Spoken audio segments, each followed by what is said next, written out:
So they are getting ready to get the European leg of the under-23 cross-country Olympic UCI World Cup season underway here in the Czech Republic, Nové Město na Moravě. And they are getting ready to go under starters' orders. The lights are red.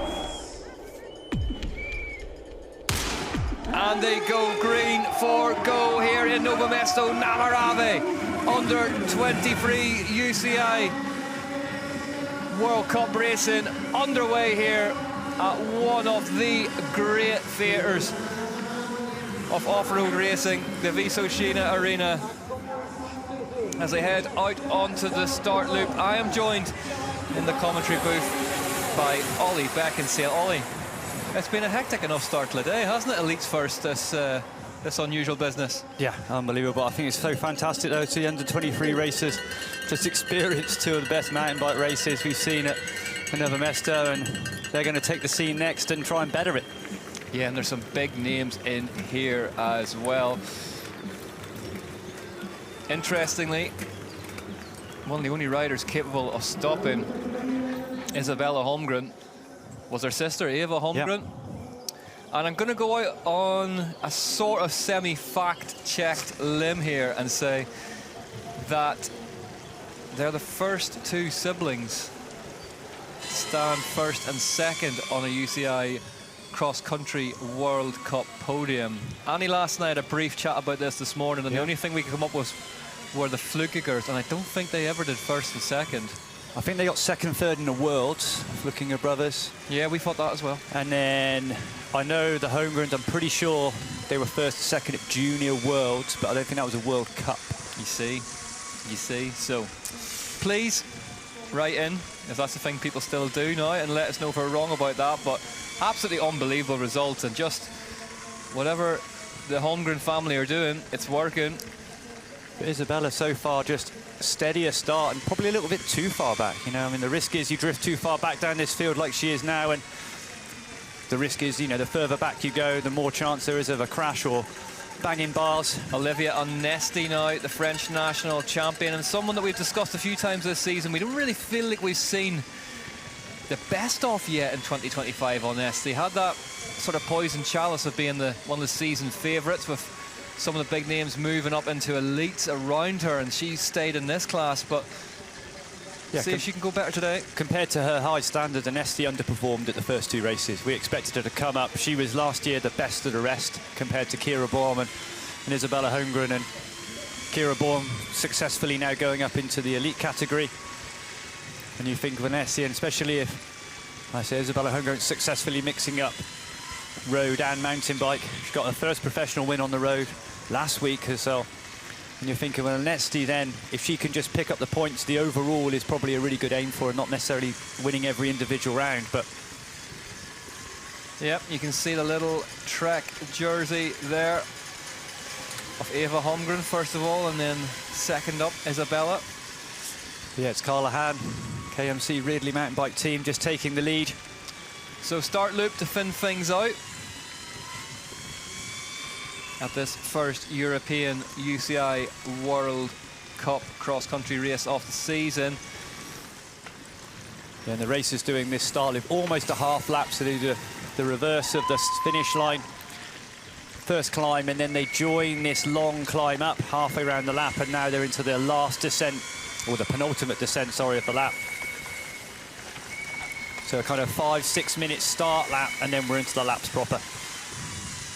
Yep. Nové Město na Moravě. 15 years we've been coming here.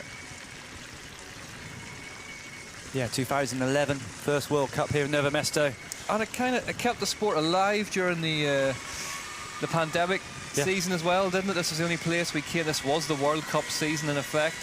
Yeah, two back-to-back races, and that was the World Cup. Yeah, but it's important that a sport stays alive during really difficult times like that, and it's certainly Nové Město na Moravě, the team here, did their best to do so. Drifting a little further back. And this is where the chaos is. As soon as you get out of that top 20, it gets a real scrap. Yep, no spoilers, but we saw some of the biggest names in the world caught out by that in the elite races earlier on today. Here's the Red Bull Energy section. This is now, in effect, one big, long descent down towards the finish line from the top of the course. Yeah, and this is actually, it's technical, but it's not too difficult, and it gives chance to riders just to recover and pause a bit all the way back to that start-finish section. Big start list here as well, Ollie. We're used to seeing that, the opening flyaway rounds. We see Carla Hahn going about her work through the rocks. Yeah, 71 riders on the start for this one, and what we can find as well is you get, like say, the big flyaway ones in the elite categories. Most riders will be there. There's the budget in place and the factory teams, but when you get to the U23s, a lot of the European riders don't have the budget or the resources, and they will stay. So for a lot of the racers, this will be their first World Cup, and there's always a chance of a surprise. Like so last year we saw, maybe it's scheduling, sometimes it's budget, but we go back 12 months, Isabella Holmgren missed the first 2 races in Brazil. Kira Bohm absolutely dominated, turned up here and just smashed it. This was it, wasn't it? Yep. Ground central, where Isabella Holmgren detonated onto the UCI Mountain Bike World Cup centre stage and absolutely crushed all those around her. But it's Carla Hahn, plenty of style down through those jumps as well. And you see they were together at the top of the climb, and it's just that one descent has given her that gap. Nice thing, I mean, you're not going to drive it on from this, she's not going to go all the way, but it does give a chance to recover a little bit. You can see that gap now, we get a visual on it, and this is such a feature of the circuit here in Nové Město na Moravě. This big long start finish straight, perfect springboard for closing gaps and launching attacks. Olivia Nesti moves her hands in towards the centre of the bars, just dips her head. There's Eva Holmgren and Isabella Holmgren in the colours of Little Trek.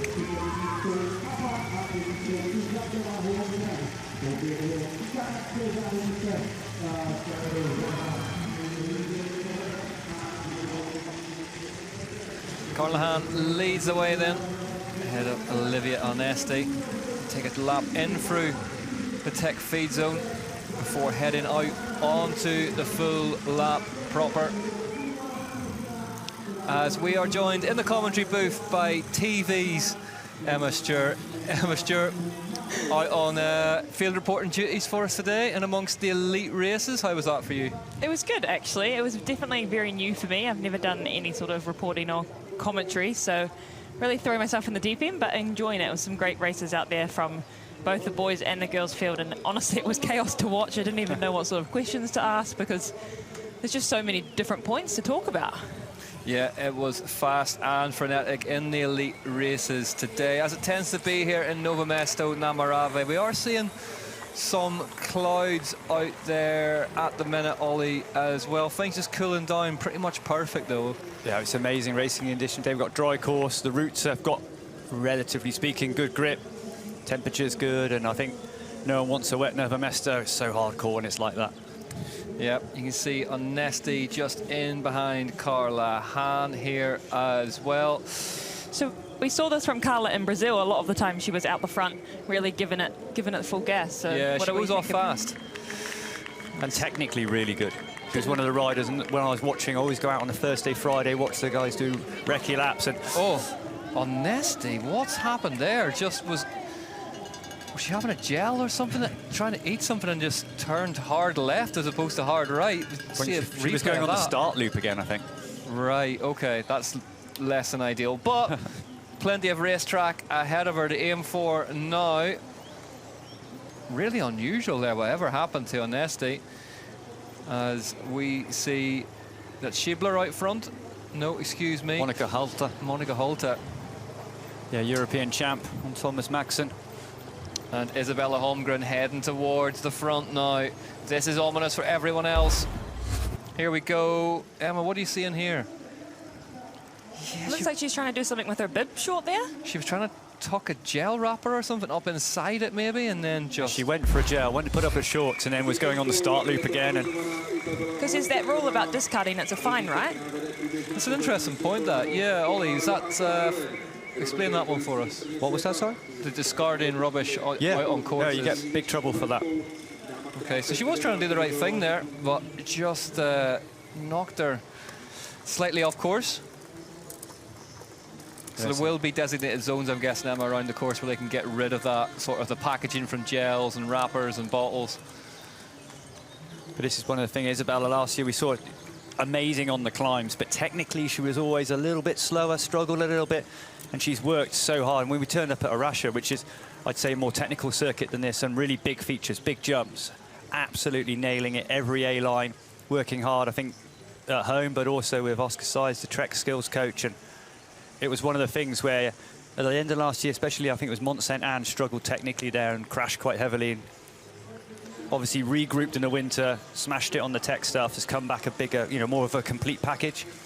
Well, we've seen in Brazil there was only one rider that was able to stick with her, which was Valentina Corvi from Canyon Collective, and she's not here this week but due to broken collarbone. She mixed it up and did some riding on the road with Canyon SRAM, and then had an unfortunate crash on the road, and then so not able to be here, so which is a bit of a shame. So it'll be really interesting to see how those girls, rest of the girls, go trying to keep up with her. And that is a shame, because Corvi really one of the few who look like she can't take it to Isabella Holmgren. Oh, front wheel just getting a big bubble on one of the roots there on the way through that right-hander, but Holmgren doing what Holmgren does and getting out front early doors here, Ollie. Yeah, it's a shame we're missing Corvi. She's one of the riders that would take it to Holmgren and almost roll the dice. Wouldn't be scared just to go, well, actually, if I blow my doors, it's not a problem.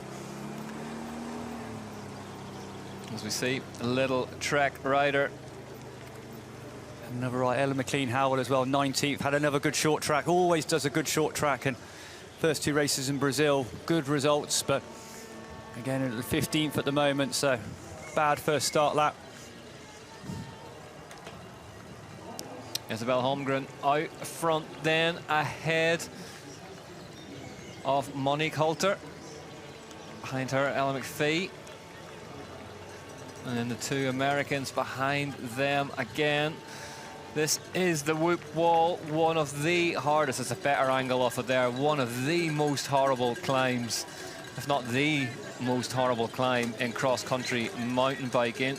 25% at the top of that one, dead straight, bad surface. You normally get, in most climbs, you get a good line. Yeah, there's no good line, they're all bad. 25% up a wonky wooden staircase, basically, but... You see Holmgren just getting that gap already, 4 meters, 5 meters. Will the change of timings have affected these under-23 riders, Emma, do you think, at all today? They're used to being out first thing in the morning, so I'm guessing they've got a kind of a eating, nutrition, hydration sort of schedule locked in, that they've had to rejig for these schedule changes? I think it's always changing. So for the under-23s, they're happy as to get up at 5 a.m. I know my riders on Canyon Collective, Valentina and Thibaut, are always happy as they quite like a first to be done in the morning, and I think the under-23s in the evening, sometimes it's hard to finish the race last because then you're really got to be ready for the pack up. You've really got to like put yourself under pressure to get home and recover, because we only have a week before the next World Cup. So, and what sort of and how much food are they putting in before a big race? Because I'm guessing nerves must be a big part of it as well. Is it sort of easy to get in stuff? What is it? I think everyone's so different, aren't they, really? Like, everyone has their own things they have. So when it's early in the morning with the team that I work with, we really try and mix it up. So some riders are normal breakfast, oats, what they would have normally. Some riders are rice. So if they want to have their rice, they're 150 to 175 grams of rice beforehand. And then some riders are sweet rice, which is a great alternative to oats because you can get more of it in, it's easier to eat, can add lots of sugar, lots of honey. You know, you just really treat yourself. It's great. Ollie, what do you used to treat yourself with on race morning? Well, I was from old school. We were always low glycemic. We did longer races, and this is one of the big changes in sport that everyone's realised. They want low fibre, white varieties now. So, like I say, the white rice riders now, we didn't have a lot of white. We were trying to more the brown sauces, low glycemic. Now everyone's like white rice, tuna. I'm in. Yeah, it's carbohydrates. It's all about more carbs tonight, right? Yeah, it's the same. You see that science has really changed with the with all like the modern products. You've got 160 grams of carbohydrates and gels and bottles and everything like that. So I think in a mountain bike race, it is as important the meals beforehand compared to during the race, because it is normally so hard, especially in the men and the women elite. You see them, they can hardly get a bottle in. Yeah. Super intense. There's a good chance the races have got shorter, so there's less chance of blowing. But if they're running so rich, it's just all carbs from start to finish. And it's also getting that balance so that you don't have an upset stomach. You're not like, oh, I'm really full. So some riders prefer to eat 3.5 hours before, 3 hours before. Some riders 2.5. It really just depends. Everyone's so different. But you said about the race times. Oh, this would be a win for me. It's the 9 o'clock in the morning race time, and you're waking up at 6 o'clock to try and eat some food. It's horrible. Midday, happy days. I know from experience, the UCI Enduro World Cup, I know riders like Greg Callahan used to like roll off the start stage. You know, they're out all day, 60k or so, 4 or 5 stages of descending. Used to roll off the main stage with his back pockets full of food because he'd be too nervous to eat his breakfast. You know, he wouldn't be able to get food in early doors. So we're saying Eva Holmgren just further down the timesheets than we would have expected here. Yes, we see her sister absolutely pinning it at the front, already all alone already. Eva, after that short track win, drifting back 22nd at the moment. Yeah, Ella MacPhee, second position. MacPhee, I think the rider who's really come on. Second and third in the first 2 rounds. And it's a funny mix, a funny signing, I thought, you know, from the Canadian, the Villa Vittoria team. You know, it's a real solid Italian-based team, and for a Canadian rider to get a ride on that, I thought was surprising, but also really cool. They've really changed their setup this year, the Victoria team.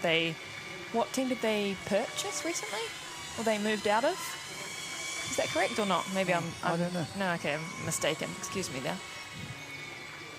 But it was only last year they really stepped up. Avendetto improved a lot, European champion, and this year they're signing Luca Brido as well, and really strong in the under-23 men and women as well. So it's a team that's on the up. Yeah, they've got a great duo there in that under-23 men as well. Yeah.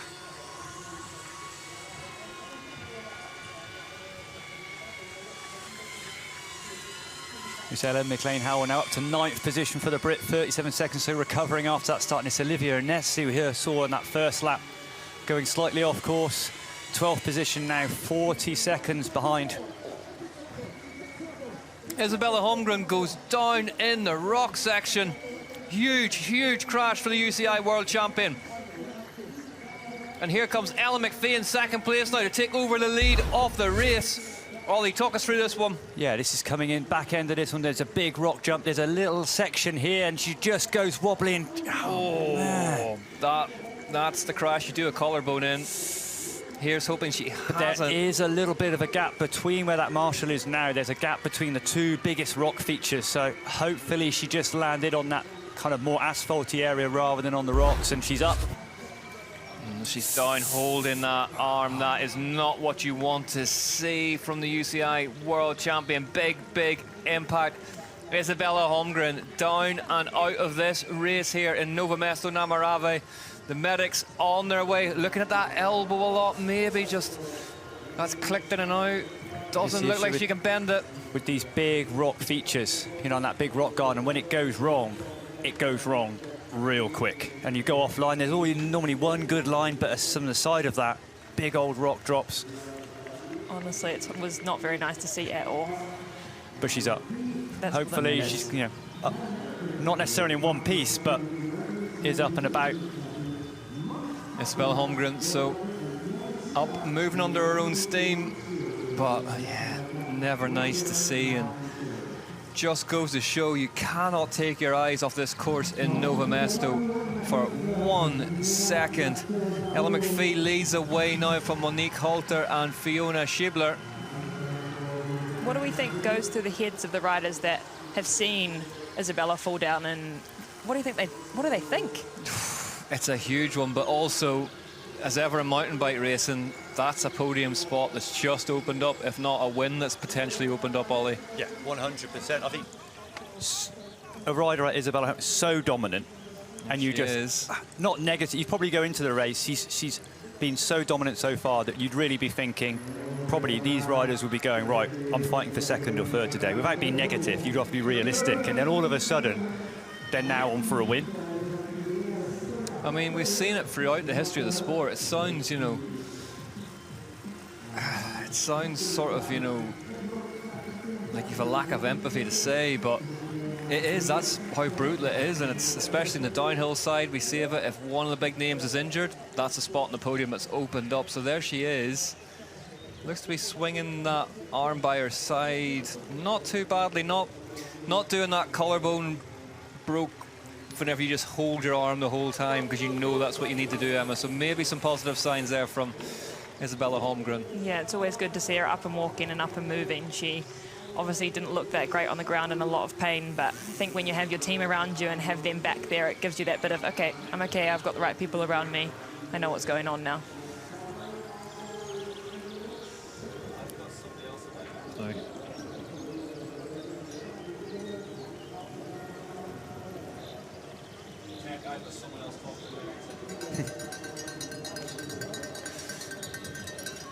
But it's Monique Halter, Fiona Schiebler as well, the two Swiss.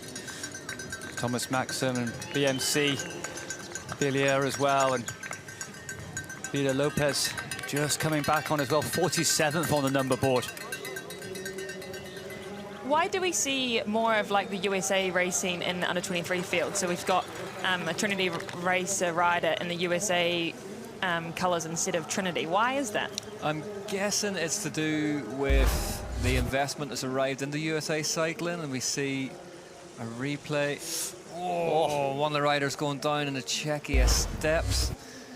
Visit Czechia steps. I'm guessing, yeah, it's to do with there's been a big investment in USA cycling. They've changed their base location to Bentonville, which is just basically a town made from mountain biking. So I'm guessing that the Cycling Federation are pouring so much support behind them, Ollie, that they are Todd really Wells well represented. Todd Wells. Yeah, and we see a lot of under-23 men supported by USA Cycling as well in their ranks, thinking... You know, it's funny how you do get these ebbs and flows between countries that have their good days, that, you know, their ups and downs, and there was a time when literally you couldn't see any other racers in U23 other than Swiss and French. And we also see, though, there's a bit of a pause before that ripple effect, isn't there? You know, you have that standout rider in terms of cross-country. I'm thinking about Kate Courtney, that influences so many young sports people after them, and America as well. You've got to talk about the likes of Aaron Gwynn and the generation that came after him. Sometimes it can just take a couple of years to get those riders to the big races.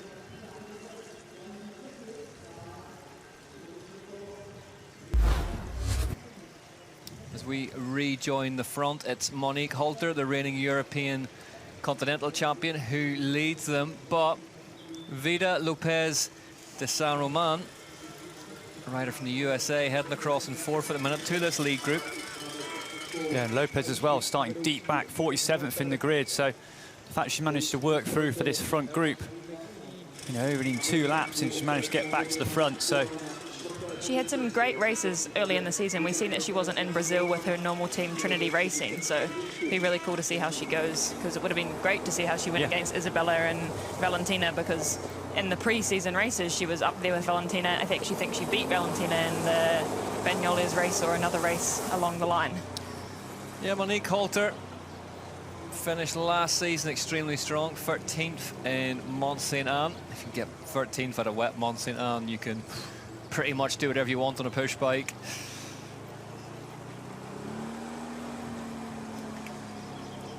But leading this one currently in Nové Město Namarave. 15th time we've been here.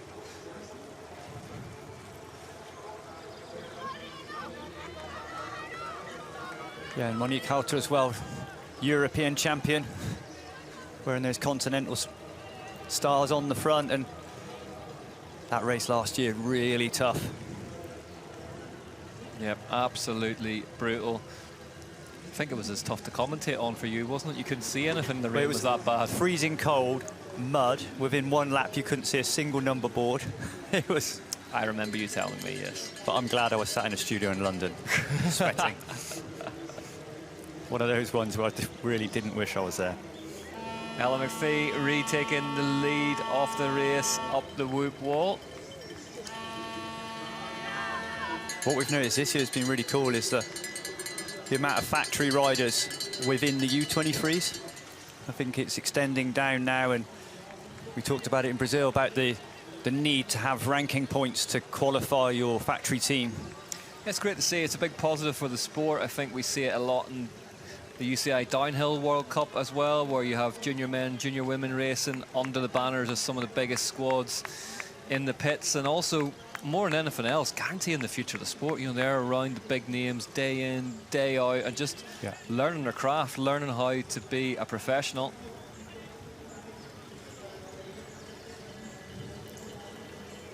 Yeah, I mean, like an example being Nové goes factory racing. She's going to be hanging out with Nicole Collar. She's going to be doing recce laps with her to have that influence. And you know, at Canyon Collective, you'll have the same as well.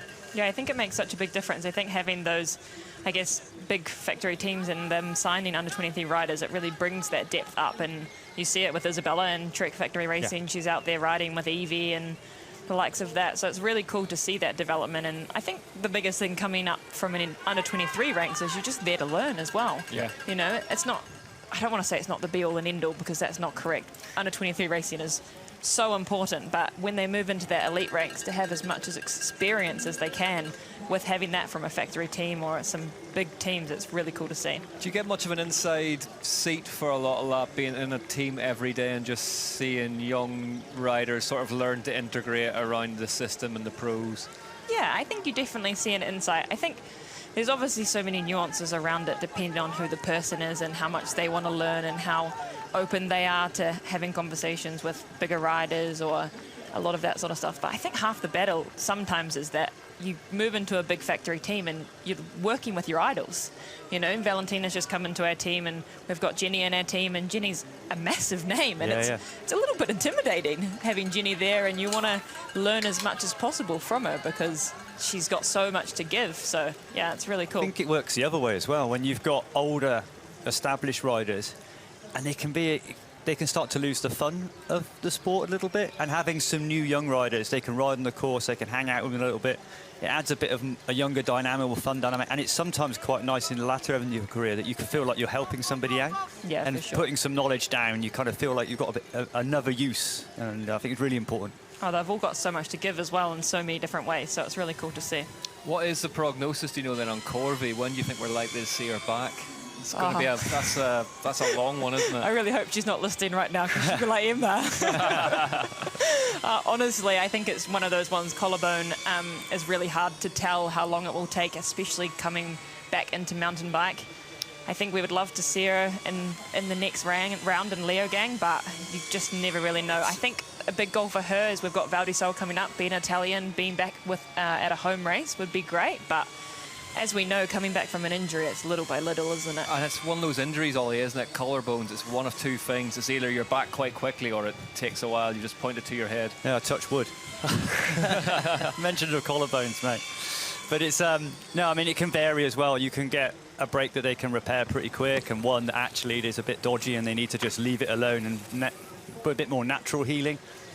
And like Emma said, there's been able to, it's the old press-up test, isn't it? If you can't do 10 press-ups, how can you race a mountain bike? And it's a real tough one off the back of a collarbone. Well, I never realised coming into mountain bike how much they actually use their arms and how much they use their upper body. You see them jumping over jumps, you see them jumping over curbs, you're like, what? We saw it in Puck Peterson in the elite race. She went slightly offline on the big rock garden. The front wheel hooked up a bit, and she literally, her nose was on the stem, full bench press, and saved it. And it was that bit where it might just crumble and fold, but she held it up, and it was just pure strength. Yeah, I know. It's definitely the opposite to the road riders, where you see the skinny arms, the aerodynamic positions. Yeah, it's a tough sport, mountain biking. Works just about everything on a body. We were out with Nino Schurter at the Scotch Ram MTB Racing Team Base earlier in the year, and he said the morning after a World Cup, he said the part of my body that's most sore used to be my left thumb, because that's what I was toggling the suspension modes through. And he was like, I guess I wasn't really using it for any other big purpose, but the next day so my whole hand would be sore from it. But a lot of the bikes doing that automatically now. Nino Schurter. We just see Lopez just getting distance a bit on that descent.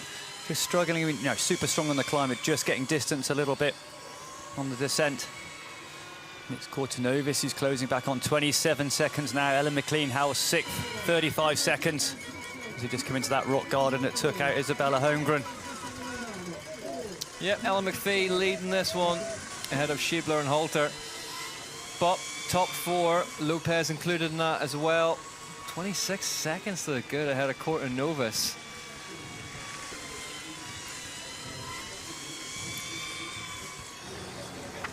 Yeah, Nesti now back to 15th position, losing 107. They're one of our favourites going into this race, but had a good start loop and then just all seemed to fall apart a little bit.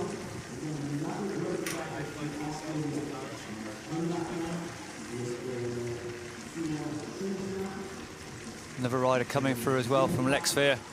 Suna Van Til up to 8th position now, 41 seconds back.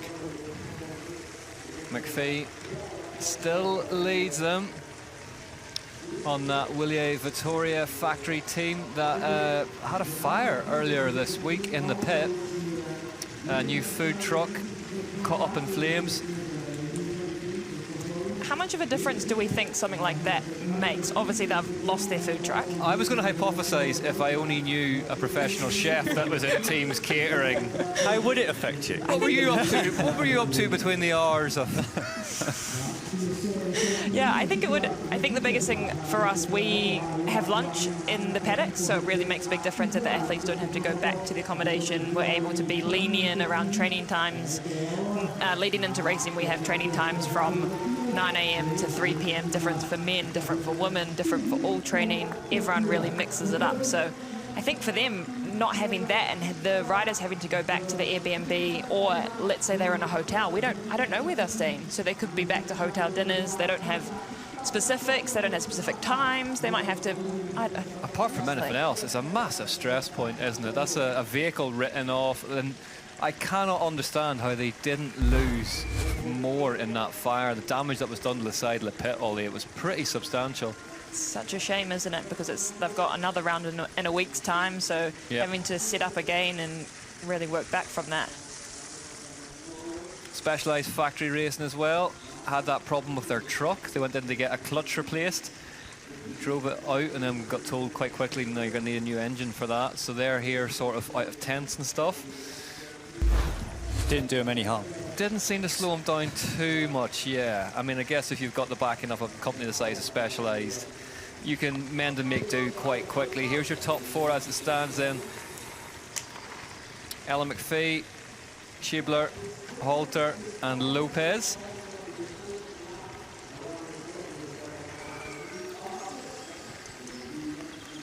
And Schlieber and Halter, 2 riders that didn't make the trip out to Brazil. So they're coming into this. And someone like Ellen McPhee had a great 2 rounds in Brazil, 2nd and 3rd place. Won't necessarily know them as well. Olivia Nesti, yet again in free fall. 1 minute 22 back in 15th position for someone we arrived in Brazil widely tipping as one of the pre-season favourites. Just not working out for Olivia Nesti at all this season.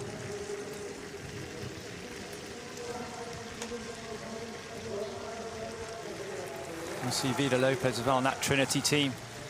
Really cool U23 setup, and it started originally with Tom Pidcock when he was a U23 rider, and it's nice, even though he's moved on, they've still kept going as a real solid U23, and it was road as well, now just mountain bike team for this season. Former home of Adrian Boischi as well.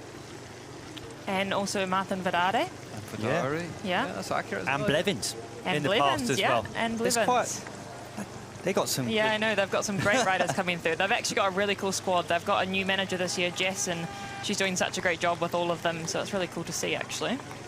They are consistently the nicest bikes out there as well in terms of paint jobs, those Specialized at Trinity Racing. That one last season with that bright sort of coral and blue. The last season was definitely my favourite. Yeah. This year I was expecting a little bit more, but You've disappointed. a little bit disappointed, especially I think when you have that paint job of that pink bike last year. That was rad, yeah. It was really cool. outstanding.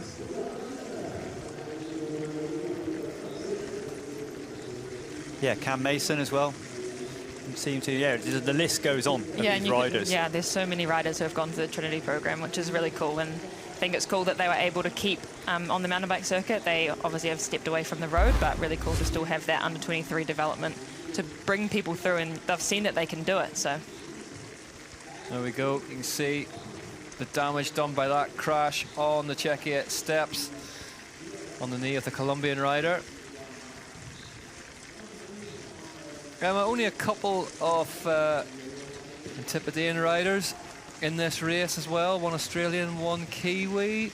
Is that just the big flyaway race to Europe, or is that what we're seeing there? Because we saw more in Brazil.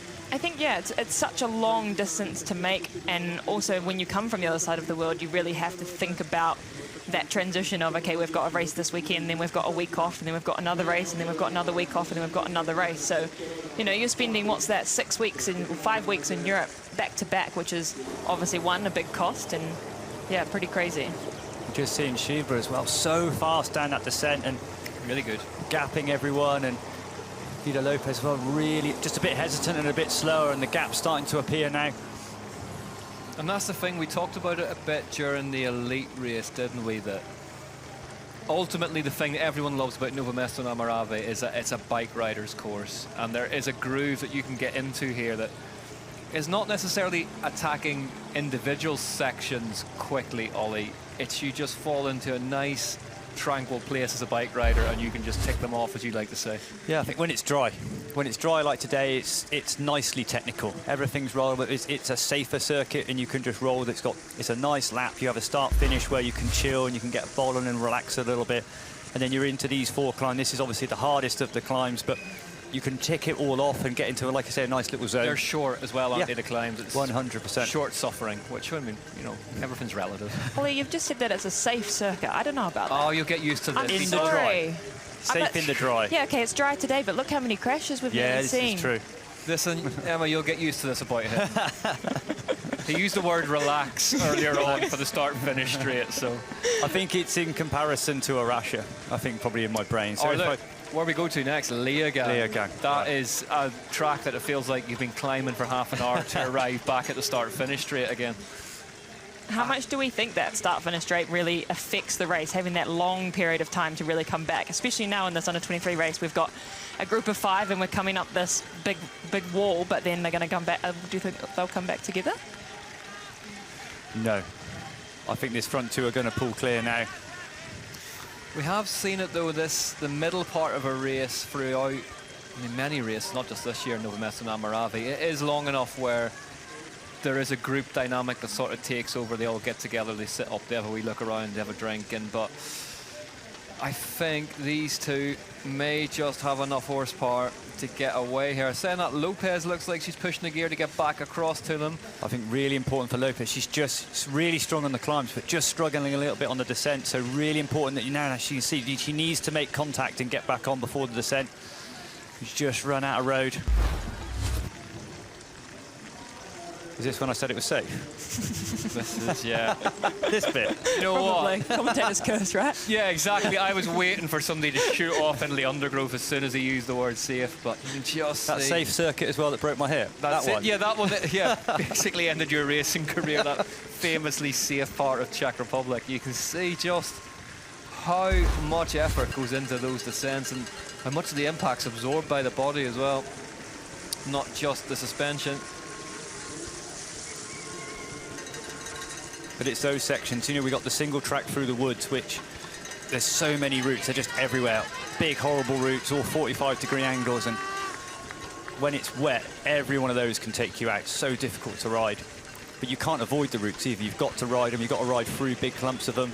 I mean, it's got darker than it was this morning in terms of cloud cover, but are we going to get through a Nové Město race day without any rain? Is that what's going to happen here? I hope so. I feel like last year the under-23s in the circuit, they had such bad luck with the weather, especially the women. They were always first up, so they were always just in the mud every time. So I hope for their sake. Yeah, for their sake at least, we'll get this one done and dusted. But it's a bit like that other big classic, Ollie, Mont Saint Anne in Quebec, where you can generally bet your mortgage on every year. Always wet. It will dump it down the rain at some stage. Yeah. Always technical, always wet. Really, really tough circuit. This one, they've not altered it as much as they have Mont Saint Anne over the years. It's changed quite a lot here. It's kind of been finessed this season, hasn't it?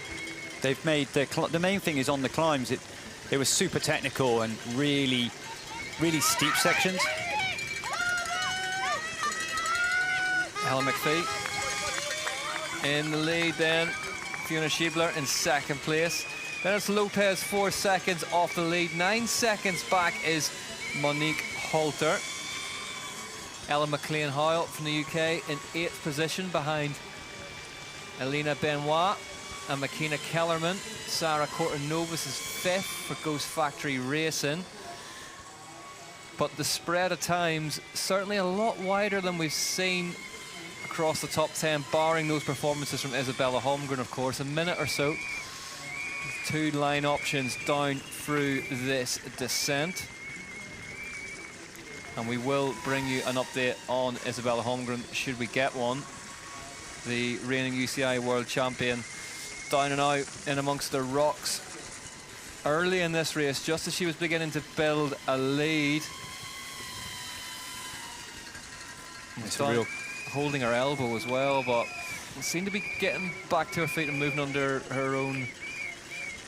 And a real key climb now for Lopez. You can see, she can just see the riders in front, but if she can get back on the wheel now and before the long start-finish section, if these two riders can just stay away, possibly make a tandem, work together, increase the gap through the start-finish. Well, you can see the top 5 covered by 25 seconds and the top 10 covered by a minute, so that gives you an idea of the kind of distance the front half of that have from the second. And Corton-Novus as well, just closing that gap a little bit. The Italian on Ghost Factory Racing, 25 seconds now, kind of almost stuck in no man's land. Ella MacPhee just a second ahead of Fiona Schiebler. 2 of those bikes still welded together.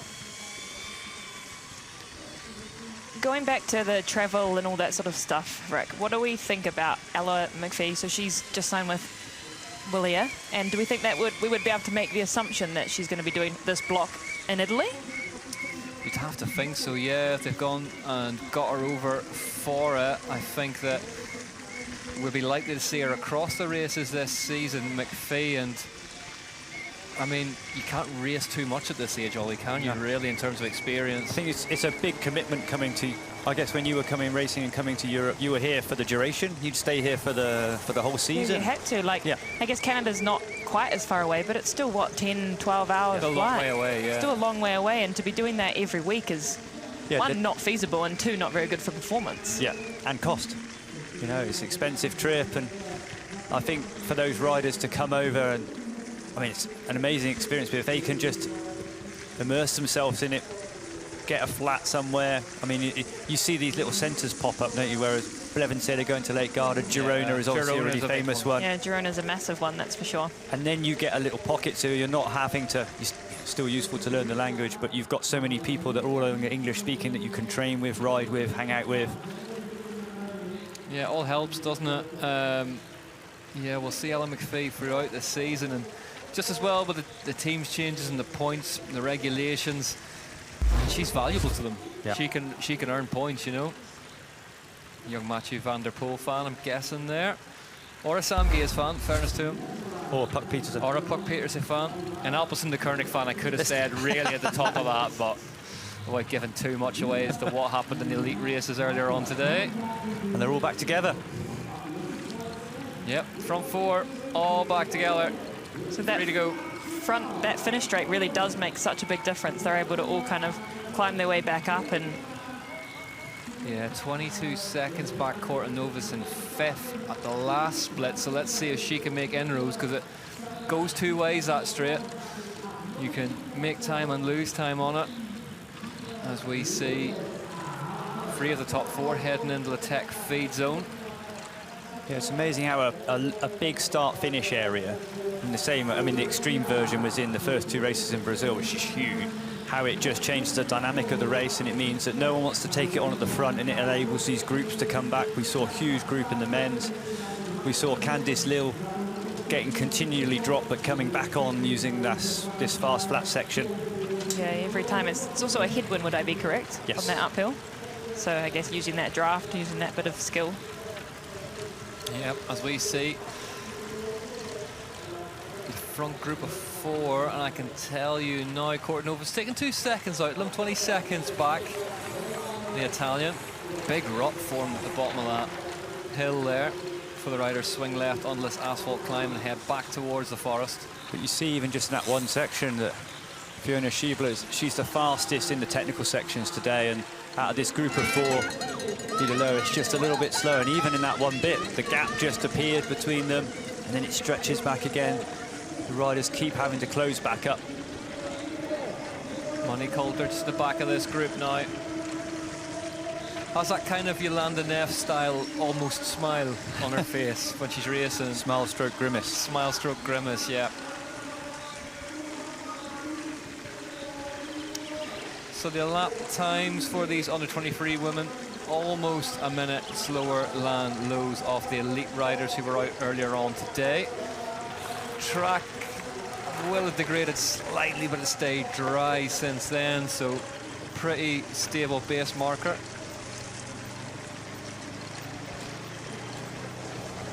Yeah, as soon as you come off that start-finish climb, then you're into it. It's just the next 8 minutes is just intensity.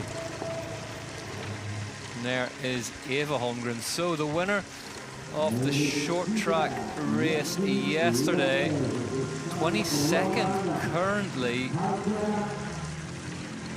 on the 31 bike. Emma, not going her way today. But she rode out of her skin in that short track result, really stepped up. We know she's a class rider, she's a junior medalist in the past, but these last couple of years has been off the pace a little bit compared to her sister. But yeah, to win a World Cup, come back, I mean, that's a lot. Yeah, no, big it's race. Very impressive. It's just become a bit of a Holgren show, hasn't it, on the Trek Factory racing team? Yeah, yeah. Gunnar in there as well, the older brother,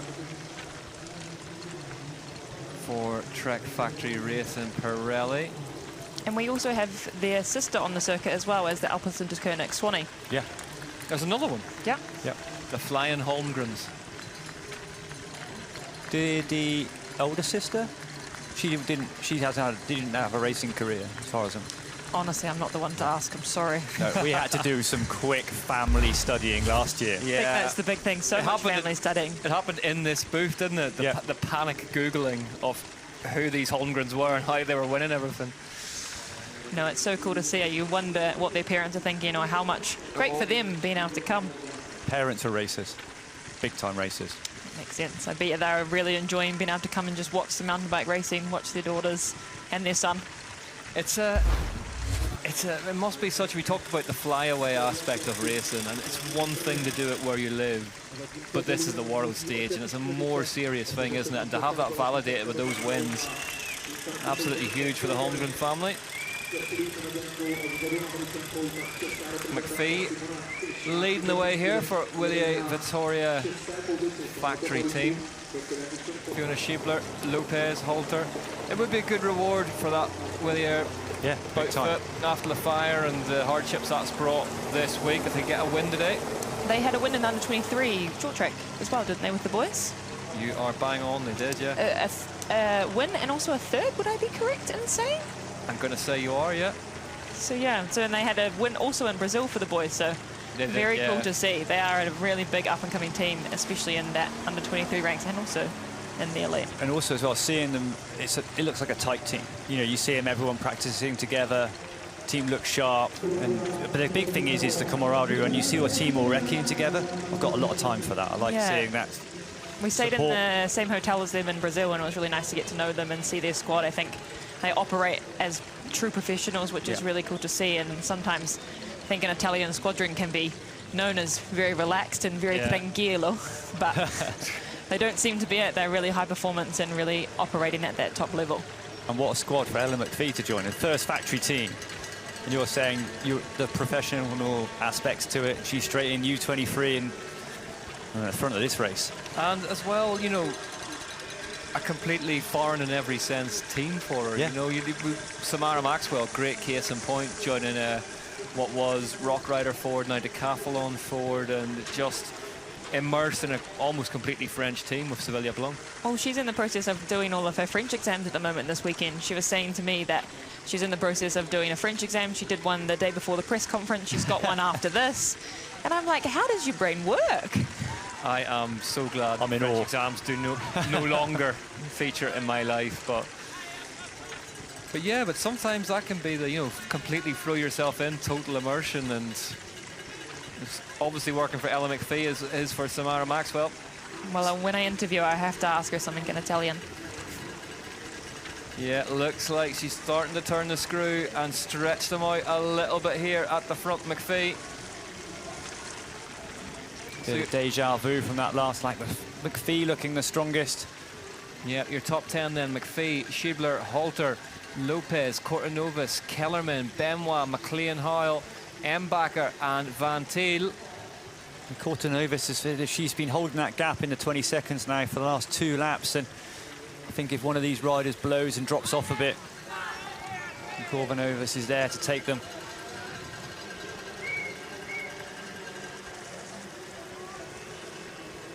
And this is where, when you start getting tired and that rhythm stops working just as well, the energy's feeding back into the hands and the arms. But this is a decent breakaway here from MacPhee.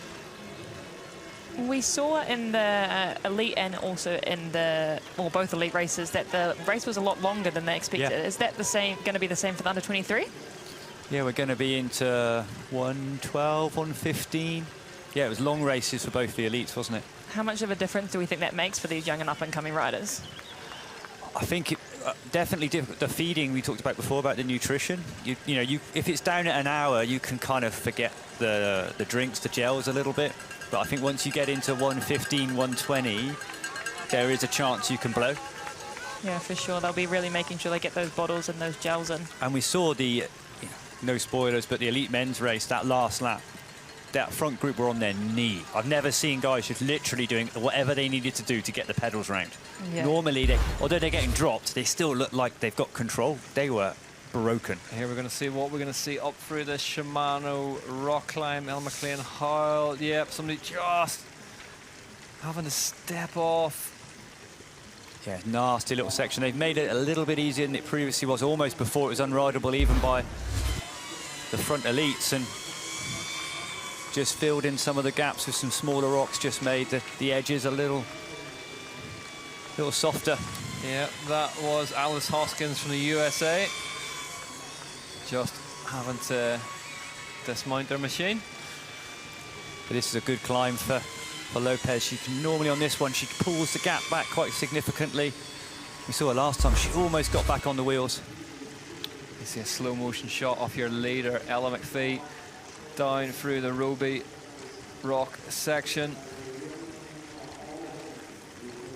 Yeah, and you can see we were talking about how hard the upper body's got to work. See the triceps just popping.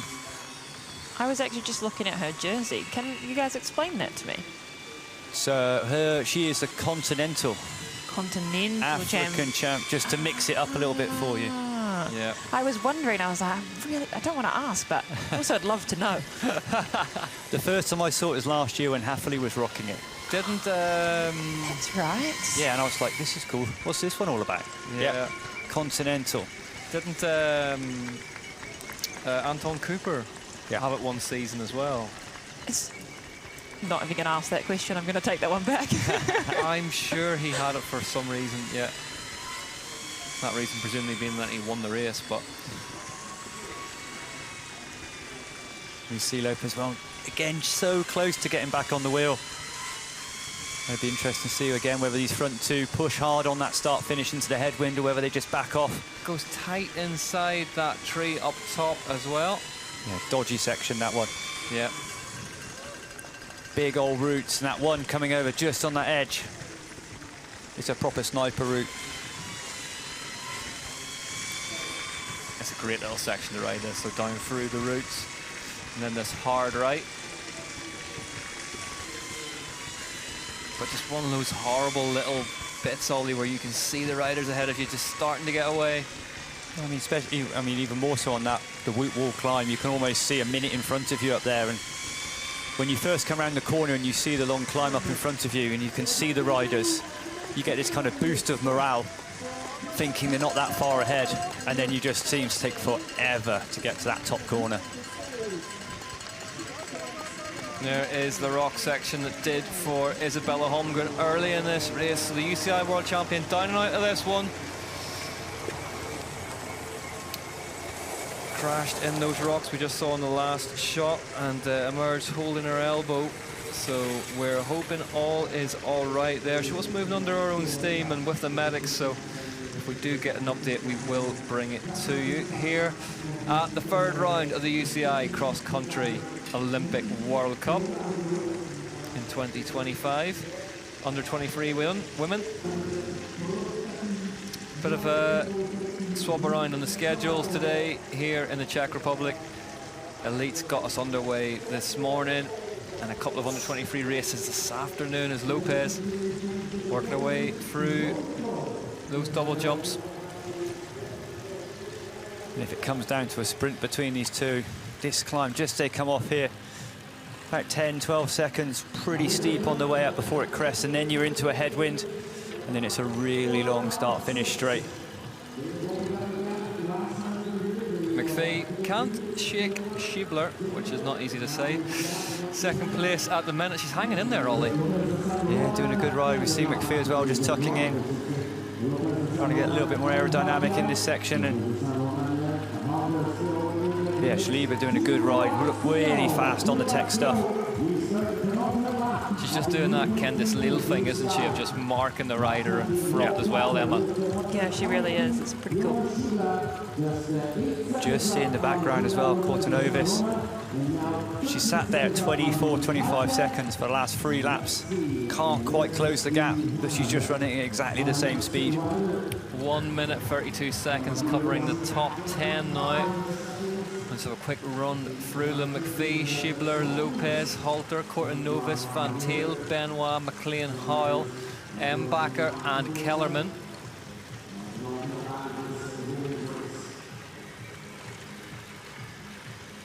As these two swing out towards this new section, and it has caused a bit of carnage across the weekend, Ollie, it's fair to say. Yeah, in the short track races and also as well early in the race, in the elite races, when you had big groups, the temptation is to not ride too high, because as soon as you go high, someone chops up the inside, dive bombs you, and then as we had a load of Cummings together, just one of those little bits they've added in, but just causes absolute chaos. And it's just interesting the different track changes and the psychological effects they have on riders. I know, Emma, we were in Canyon Collective pits earlier in the week. Jenny Risford wasn't a huge fan of them. Equally, I'm sure everyone who did well today, probably huge fans of the changes they've made here. It's just interesting, isn't it? It's always interesting to see what different riders' perspective on it and what really suits them and what really doesn't. I think we've seen a lot of people be very vocal about the course and what they thought of it. So I think as a bystander and as a spectator, I think it's better. You know, last time we saw, especially the change they've made on the climbs where they've smoothed things out a little bit. You had occasions where a group of 10 would hit 4th or 6th. Someone would make a small mistake, and then you saw people walking deep into the race and in real key sections. You want to keep people on their bike, keep the flow, keep it a little bit tighter together. Yeah. I guess we've had the weather play ball here, so I guess if we didn't have that weather, we probably would have seen people walking. Yeah. People walking up those hills, but we've had good weather, believe it or not, here in Nové Město. Whisper it. Yeah. Sorry. Whisper it. We have one more race left after this one. Under 23 men coming up straight after this under 23 women's race, of course. And it'll be the same as this race. We're seeing a mix of riders that we know had good results in the first 2 rounds in Brazil, mixed in with riders that didn't do the trip. You know, weren't on a factory team, don't have a big budget. And that's exactly the case. Ellen MacPhee, 2nd and 3rd in the first races, but you see Schreiber didn't make the trip, so they don't necessarily know each other as well. Whereas when you get to the established elites, everyone really knows each other's strengths and weaknesses, where you're going to attack. Lap 5 out of 6 here in Nové Město na Moravě in Czech Republic. Yeah, and see Kortanova's now 18 seconds, and she's managed to catch Holter, and next on the list will be Lopez. Yeah, 3 seconds up the road from her at the minute. Kortanova's another rider who sort of fits and starts a wee bit this season. We saw her one of the best climbers in the business last time out, but has kind of struggled to make it across onto the podium, Kortanova's, and quite a tricky thing to work out year after year, Emma, isn't it, as well, that move up through the ranks and how you progress. And, you know, the riders who were in front of you one year move up into the next bracket, and you're the presumed favourite, but you've got people come behind you as well. Yeah, for sure. I think we definitely see that in the under-23 men. We've seen Riley and we've seen Bion and Luca Martin move up into that elite rank, and now the under-23 men is a real open form. Yeah, Kortanova's up into 3rd position now. Yeah. Just moved past Lopez. Down through the rock section, good place to catch somebody as well. And fast straight away, taking a couple of seconds out of her. These two still really closely packed together. MacPhee and Schibler. Kortanova's back to 14 seconds now as well, so finishing the race strong. Always impressive when you see a rider come through late in the day. We saw that in both the elite races. And Kortanova's one of those races as well that, again, performed really well last season, and you think, I mean, the natural thing is that if you were 4th or 5th last year and the first 3 people have moved up, you're instantly going to become a winner, but it's never quite as easy as that, having to work a little harder. 9th and 4th in the first 2 rounds in Brazil, so good results, but probably not as high as she would have liked, we expected. There is the catch then, so Kortanova's. But you can see how far up you can see on this climb. And in the pink and dark blue of Ghost Factory Racing, has locked on to the front of the race, but it's a big step to get across there at the last split. There's 21 seconds to the front of the race for Kortanova's.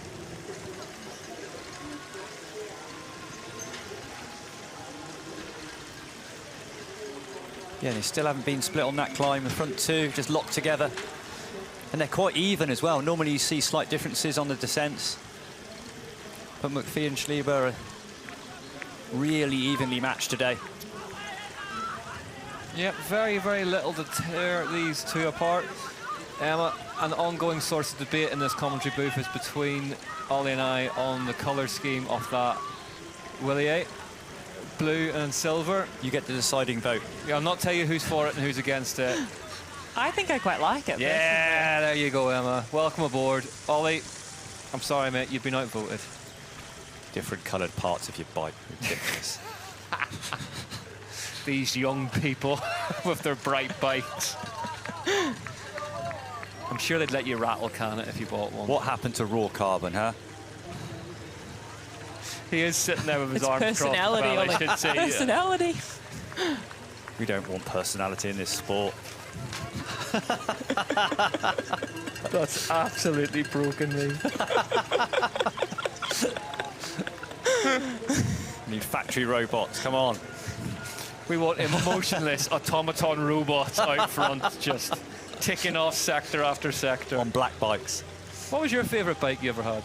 Me? Yeah. A black raw carbon. Scott scale. Colouring the logos and the tyres and stuff to make it even blacker. Had yellow decals, mate. It was darker than the inside of a cow.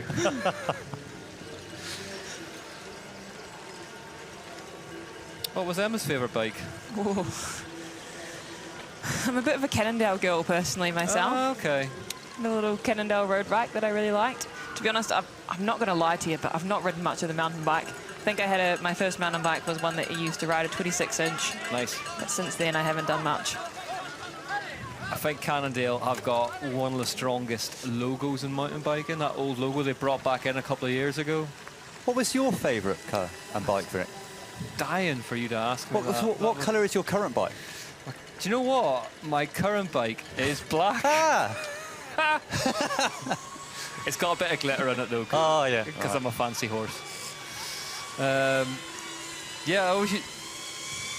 I always used to have used to like quite bright bikes, but I've currently got 3 black bikes at the minute. So there you go. Fascinating fact, Ollie. The worms turned on this one, and you've been proven right. No, the cube, Ellen McLean, talking about the cubes, Ellen McLean Howells. I'm all right with that. They did some really cool ones. Kira Bomb's cube for the Olympic Games. It's like a blue and white mix-up marble thing. Yeah, it was cool. Yeah.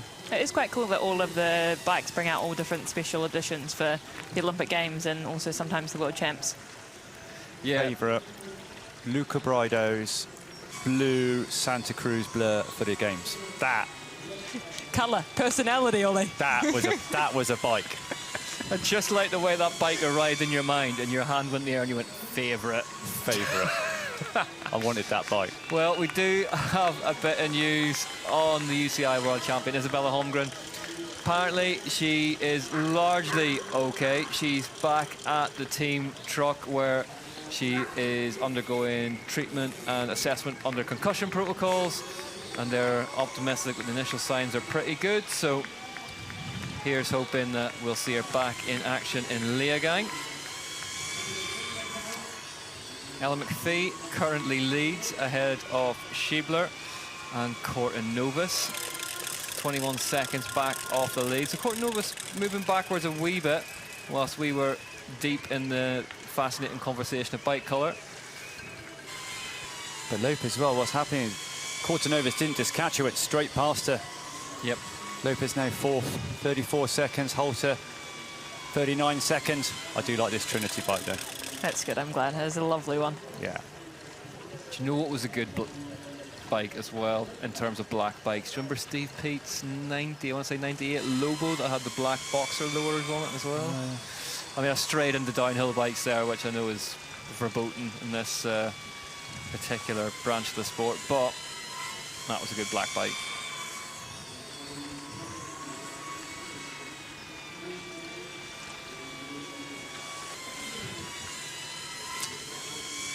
Looking a bit further back, Ellen McLean Howell, 6th position, 154 now. Cube Factory racing for the Brit. Lexware rider, Lina Buenoa, 154. Sina Van Tuyl, again, Lexware teammate, 155. So they've got a little free up going on, 6th, 7th, 8th. MacPhee, Schiebler, Cortinovis, Lopez, Halter, your top 5. We were talking about before about how long of a day it is, or how much of the difference of the changes of the day makes. How much of a long day do we think it is for big factory racing teams like Cube, who have riders from in every race? Yeah. It'll be a mix-up, won't it? It'll be a strange set of, because they're used to getting these young riders out the door early. And you get a mix, you get some factory teams that need the points, so they all, at the moment, which is awesome that they're now looking at U23 riders to get points to get their world ranking up. But when you get the big factory team, you look at Specialized, Cannondale, no U23s, and I think that's partly because they don't want to spread their resources and energy over the whole day. You know, they're going to focus on just the morning, and it's in recce time as well, practice time, short tracks over the weekend. If you've got, like say, all 4 races covered, it's a lot of, I mean, especially on a short track. Have you even got juniors as well? Yeah, so we've got 1 rider in every race, 2 riders in the men's elite field, and on a short track day, the turnaround is unreal. And you need a lot of mechanics, because someone's got to be in. You're going to need, for this race, you need at least a mechanic in both pits. Then you need a mechanic that's staying behind with 1 race, and then a mechanic that's warming up with the other guys. Here we go, final lap then. Let's get them onto it. MacPhee and Schiebler. It's all come down the list. These two are going to go bar to bar on the final lap here in Nové Město Namarave, the 3rd round of the UCI Cross Country Olympic World Cup, the U23 women. 3rd over the line. What a brave ride this has been from Sarah Cortinovis. She's not done yet. Nope, there is more time on those legs yet.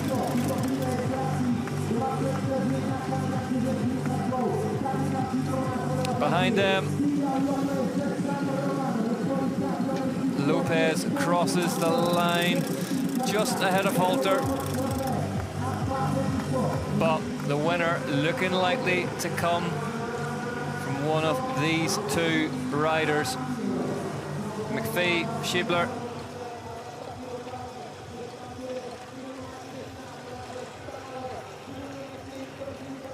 Yeah, and they've been so evenly matched so far. It's going to be interesting when the first big attack's going to come. At the moment, they've been, not tempo, but a hard tempo being set, but nobody's really pressed home. No one's tried to put in an attack. Yeah, Ellen MacPhee as well, doing quite a good impression of her teammate, Sophie Heavy-Pedersen, in terms of just looking extremely calm, cool, in control on the bike. So MacPhee's results so far this season: 4th, 2nd, 8th, 3rd, and then of course that short track result from the other evening where she came in 3rd. So having a really, really good season.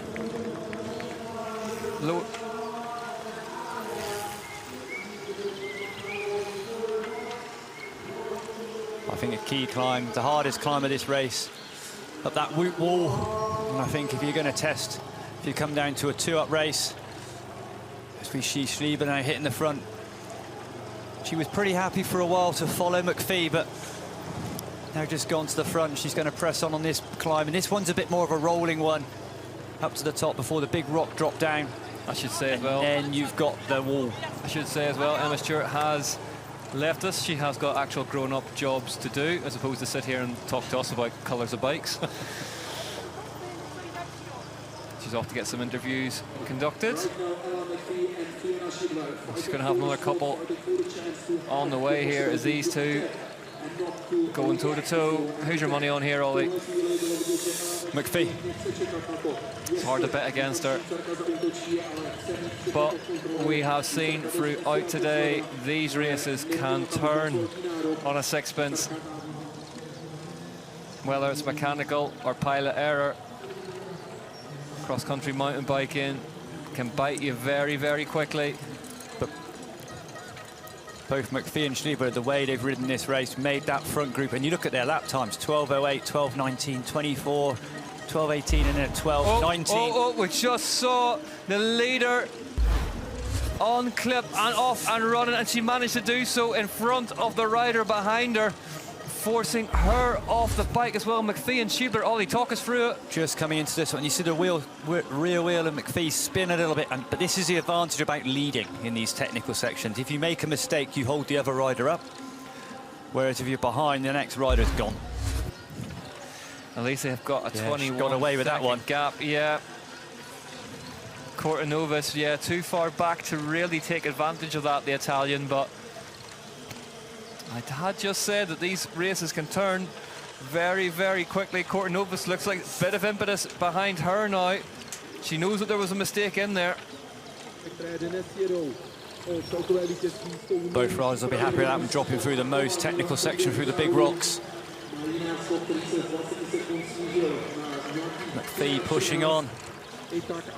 Yeah, they didn't lose too much time either. We saw one of the elite races riders getting tangled up in the course marking tape.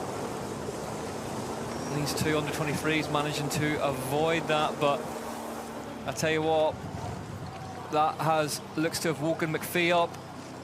She's forcing the question now at the front.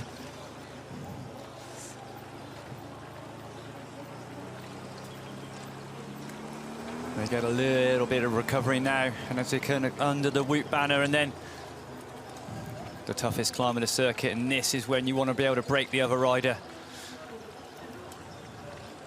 Okay, take the strain. So it's Ellen MacPhee, Villa Vittoria factory team at the front. Fiona Schiebler, Swiss rider. Second position being locked together, nothing to split the riders so far.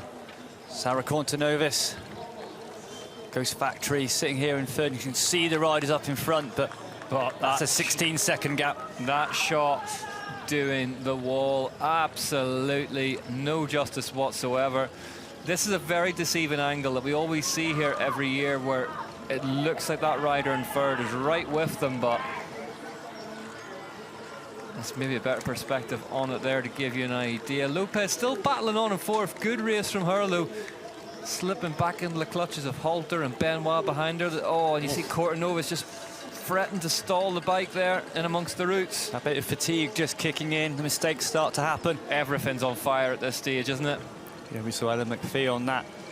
The Shimano skill section, again, just making a mistake. And it's just as you get into this last lap, just struggling to get it done.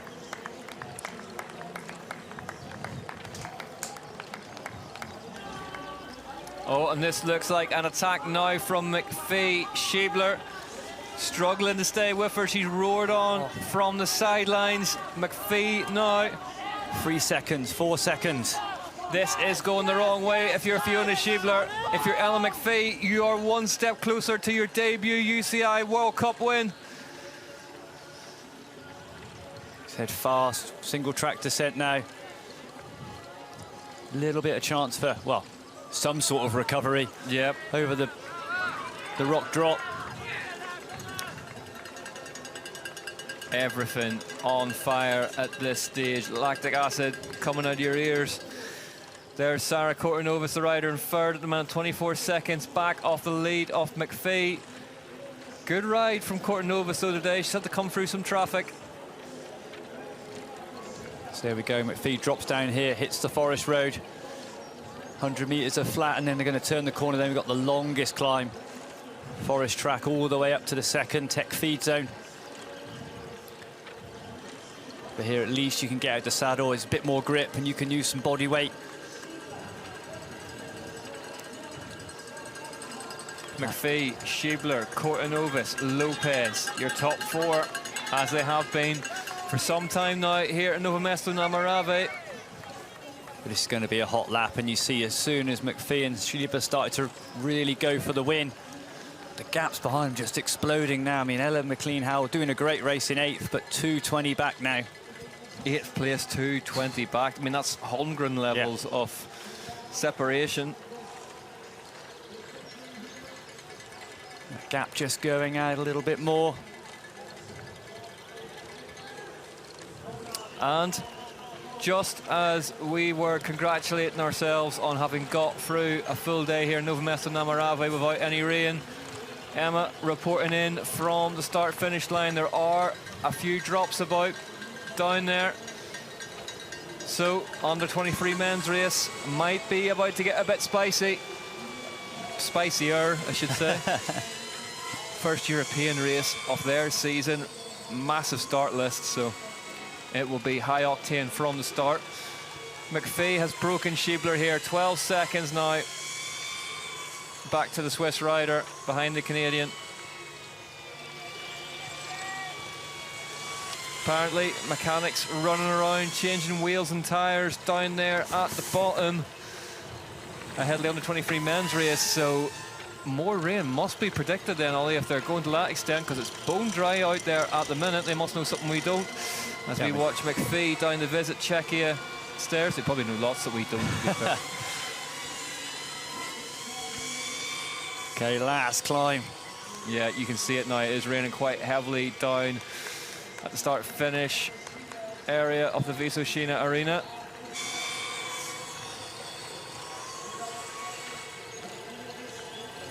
Ellen MacPhee, other than that little bobble up the Shimano rock climb, it's been pretty faultless, hasn't it? From start to finish, fantastic race so far. But you see the rider in front is actually a lapped rider.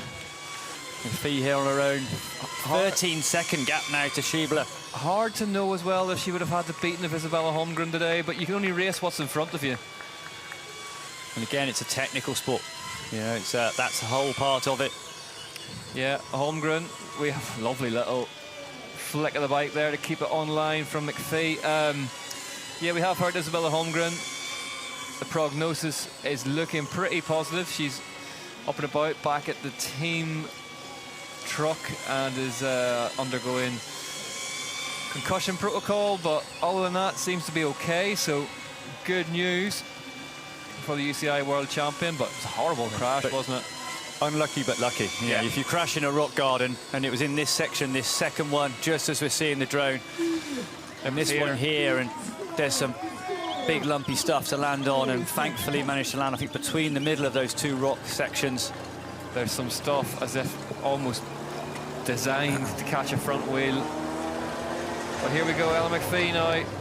13 seconds the gap. On that Willie.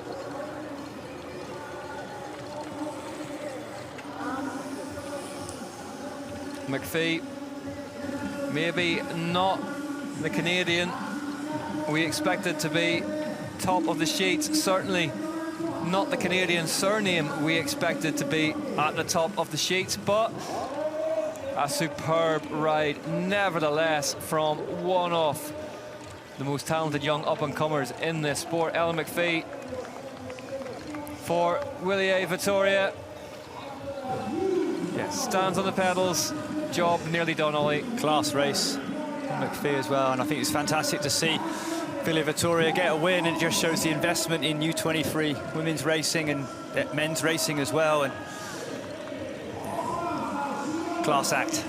Yep, on our way to collecting their first UCI World Cup win then. A huge moment in this young woman's career so far. Ella MacPhee celebrates with the crowd. She's had third, she's had second, she's now got a win in 2025. Ella MacPhee wins in Nové Město, Namarave, on one of the biggest stages in this sport. Behind her, look at the smile on the face of Fiona Schibler. Another young Swiss star arrives onto the big stage of mountain biking. Ella MacPhee, drink that one in, an absolutely superb ride.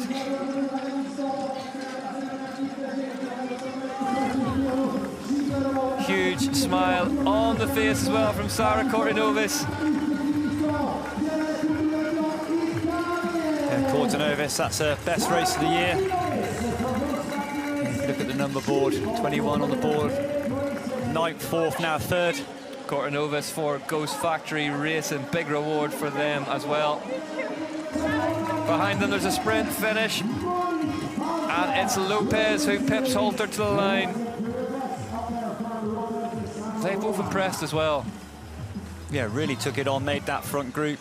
And they finished. Did it the hard way. They're the last riders to finish on the same minute as Ella MacPhee as well, which gives you some idea of how dominant that performance was. Yeah, MacPhee made that front group, and I said Isabella did have a gap when she crashed, but it wasn't significant. And huge win, Ella MacPhee.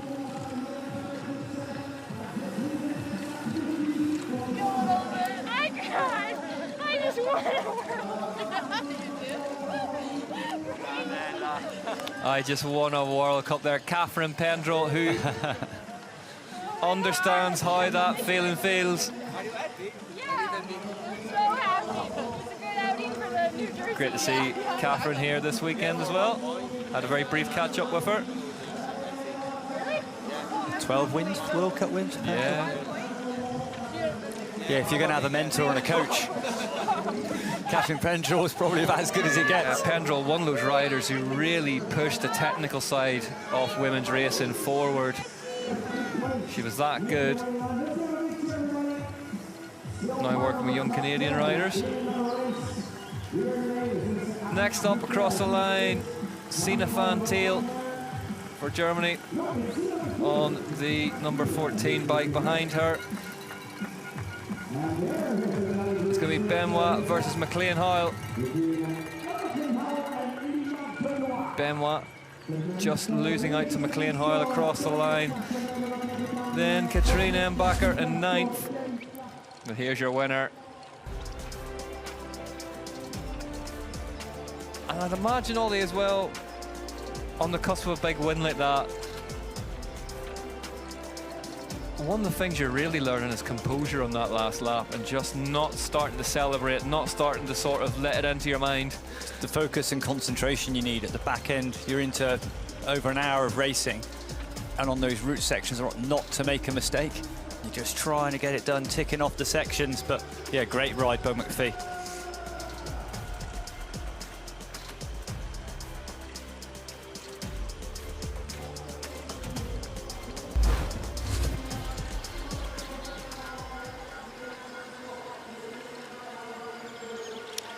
Ella MacPhee wins by 17 seconds from Fiona Schiebler, then Kortenovas, Lopez, Halter, Van Thiel, McLean Hoyle, Benoit, Mbacher and Kellerman. Let's head down there now to hear what Ella MacPhee has to herself. She's with Emma Stewart.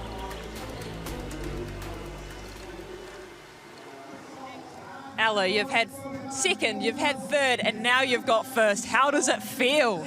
I don't have any words. It's just crazy. I can't believe it.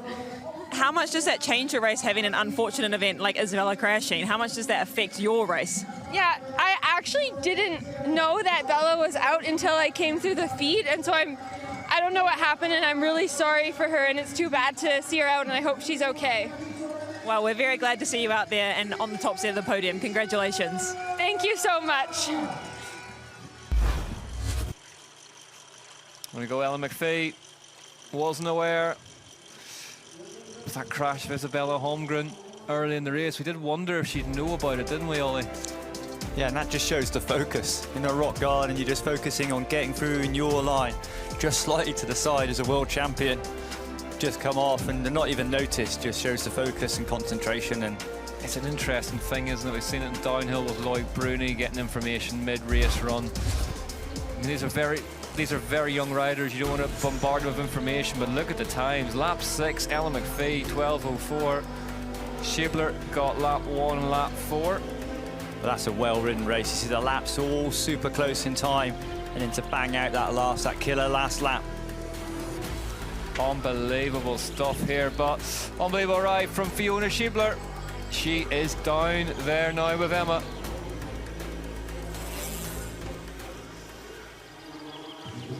Fiona, tell us about that. How was that? Congratulations. Thank you. It was so cool. I could go with Ella the whole race, and we worked together, and yeah, it was so cool. How much confidence does this give you leading into the next couple of rounds of the World Cup? Yeah, it's my first World Cup this year, so I'm happy that I could get the second place, and yeah, it's so cool. Well, we couldn't tell it was your first one, so congratulations out there. Thank you very much. Yeah, a star is born. I think we'll hear a lot more of that name, Fiona Schiebler, second today. And she was right, she went with Ella the whole way. Yeah, really strong on the tech sections as well, attacked the race. Given that, yeah, she was beaten into second place by 17 seconds, but the top 10 were covered by 3 minutes. Huge, huge ride. But Sarah Kortenovas, third place today for Ghost Factory Racing, is down there now. Congratulations, what a race out there. You came from behind, tell us about it. Yeah, I mean, it was a strange race. I have to be super patient until half of the race.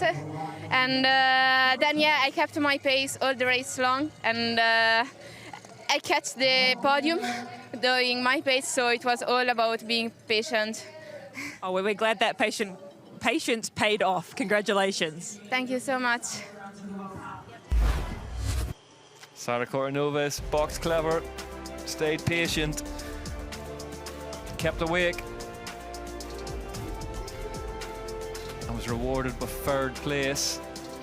Huge spread of times out there. Still finishers crossing the line as we speak.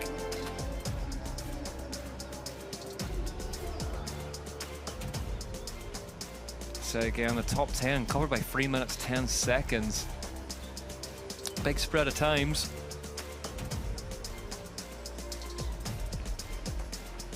Nové Město will do that to you.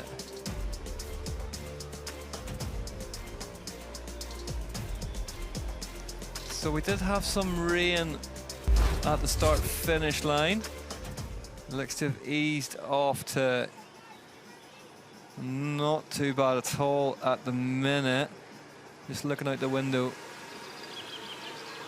Under 23 men warming up. Here's what it means for the standings though. Isabella Holmgren has lost control of the overall points race to Ella MacPhee, who now leads it. Sarah Kortenovas is third. There's McLean Hoyle, Corvey, Sadnik, Kellerman, Onesti, Chioppa and La Force. Sina Van Thiel's in 11th. Tyler Jacobs from Live Factory Racing's in 12th. Marion Lowe, 14th, her Live teammate, excuse me. Carla Hahn for Ridley KMC is 24th.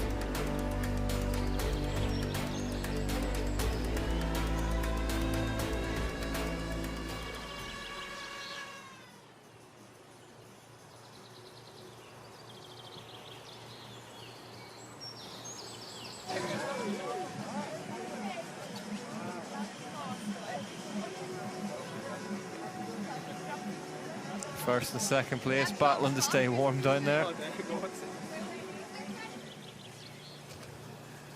Some other people just battling.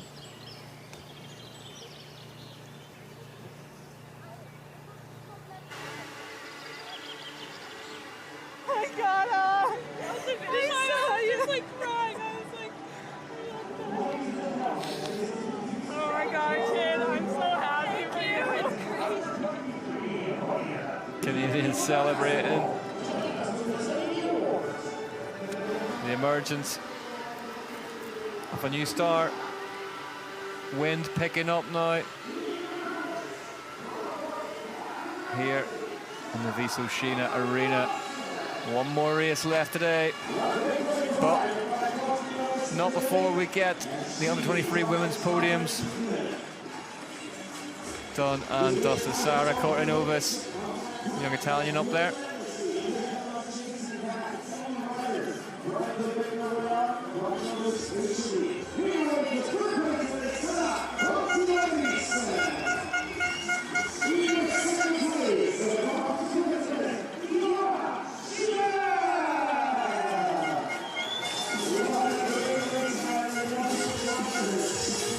Fiona Schiebler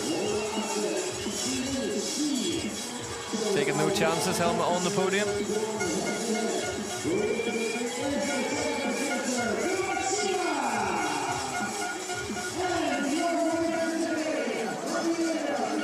And here's your winner, Ella MacPhee. Heads to the top step for the first time at a UCI Cross Country Olympic World Cup. Second at round one, third at round two, and now the win at the third round.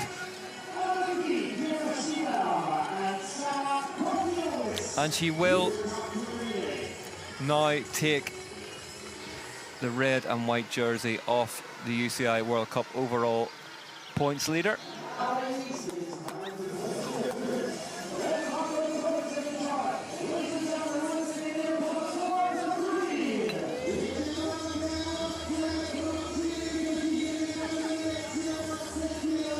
Ella MacPhee from Willie Vittoria.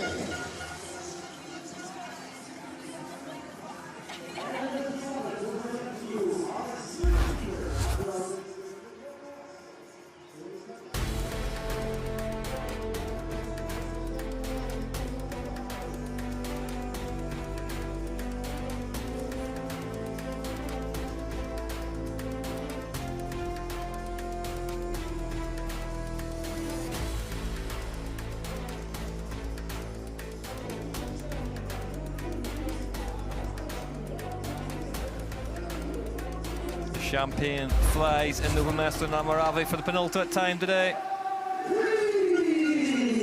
Ella MacPhee in the number one jersey, heading to Leogang in a couple of weeks' time.